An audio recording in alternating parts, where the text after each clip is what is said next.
Municipal ఎన్నికల polling ఏర్పాట్లలో అధికారులు నిమగ్నమయ్యారు. పురపోరులో గెలిపే లక్ష్యంగా ప్రధాన పార్టీలు హోరాహోరీగా ప్రచారం నిర్వహించాయి. రేపు జరగనున్న పోలింగ్ ఏర్పాట్లలో ఎన్నికల అధికారులు నిమగ్నమయ్యారు. మొత్తం 116 మున్సిపాలిటీలు, 7 కార్పొరేషన్లకు రేపు ఉదయం 7 గంటల నుంచి సాయంత్రం 5 గంటల వరకు పోలింగ్ జరగనుంది. రాష్ట్ర ఎన్నికల సంఘం కమిషనర్ రాణి కుముదిని ఏర్పాట్లను నిరంతరం పర్యవేక్షిస్తున్నారు. 13న కౌంటింగ్ ఫలితాలు వెలువడనున్నాయి. రాష్ట్రంలో ఒకే విడతలో మున్సిపల్ పోలింగ్ జరగనుంది. పోలింగ్ కోసం 1379 మంది ఆర్ఓలు, 1547 మంది ఏఆర్ఓలు, 9560 మంది పిఓలు, 31428 మంది ఓపీఓలు పనిచేయనున్నారు.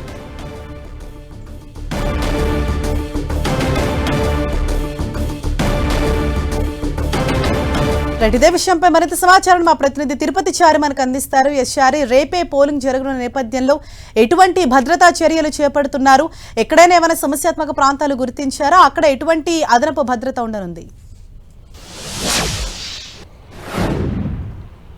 హరీష, తెలంగాణలో మున్సిపల్ ఎన్నికలకు సర్వం సిద్ధమవుతోంది. ఇంకా మరి కాసేపట్లో ఈ ఎన్నికలకు సంబంధించిన బ్యాలెట్ బాక్సులు, అదేవిధంగా బ్యాలెట్ పేపర్ల తరలింపు కార్యక్రమం కూడా ప్రారంభం కాబోతోంది. ఇప్పటికే అన్ని జిల్లాల్లో ఆయా మున్సిపాలిటీలు, మున్సిపల్ కార్పొరేషన్ల పరిధికి పోలింగ్ బూత్ల ఏర్పాటు పూర్తయింది.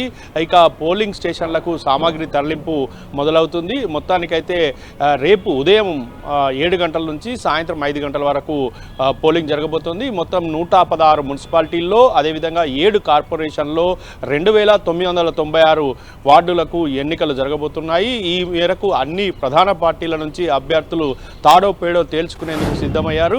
ఇప్పటికే ప్రచారాన్ని పెద్ద ఎత్తున ప్రధాన పార్టీలన్నీ చేశాయి. ఇక ఆ పార్టీలన్నీ కూడా తమ అభ్యర్థులను గెలిపించాలంటూ విజ్ఞప్తి చేశాయి. మొత్తానికైతే ఇక ఓటర్లు రేపు ఓటును వేయబోతున్నారు. దీనికి సంబంధించిన ఏర్పాట్లను రాష్ట్ర ఎన్నికల సంఘం పూర్తి చేసింది.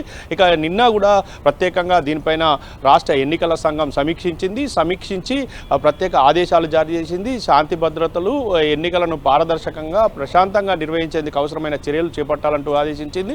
ఇక ఒకవైపు ప్రలోభాలకు సంబంధించి కూడా ఎక్కడ కూడా ప్రలోభాలు లేకుండా ప్రత్యేకంగా గస్తీ టీంలను ఏర్పాటు చేసి ఇక ముమ్మరంగా తనిఖీలు చేస్తున్నారు. డబ్బు కానీ మద్యం కానీ పంపిణీ జరగకుండా చర్యలు చేపడుతున్నారు.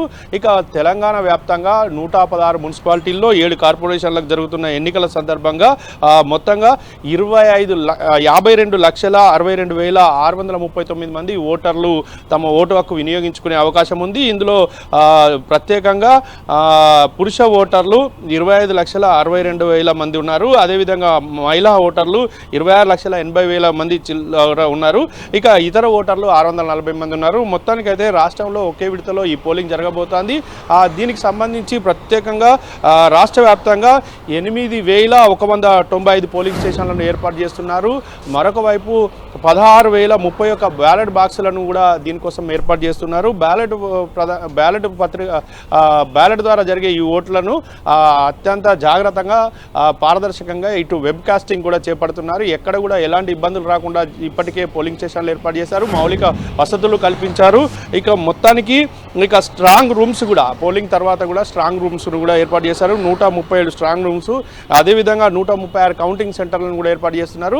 13వ తేదీ జరిగే కౌంటింగ్ నేపథ్యంలో అంతకుముందుగా ఈ స్ట్రాంగ్ రూమ్లో భద్రపరిచేందుకు అవసరమైన బ్యాలెట్ బాక్సులకు కూడా కట్టుదిట్టమైన భద్రతా ఏర్పాట్లకు చేస్తున్నారు. మొత్తంగా 25,000 మంది పోలీసులతో భారీ భద్రతను ఏర్పాటు చేస్తున్నారు. ఎక్కడ కూడా ఎలాంటి ఇబ్బంది రాకుండా సమస్యాత్మక ప్రాంతాలపైన ప్రత్యేకంగా నిఘా పెట్టారు. ఆ సమస్యాత్మక ప్రాంతాల్లో కూడా ప్రత్యేక పోలీస్ బందోబస్తును, భద్రతా దళాలను మోహరించారు. Harisha, thank you Chari.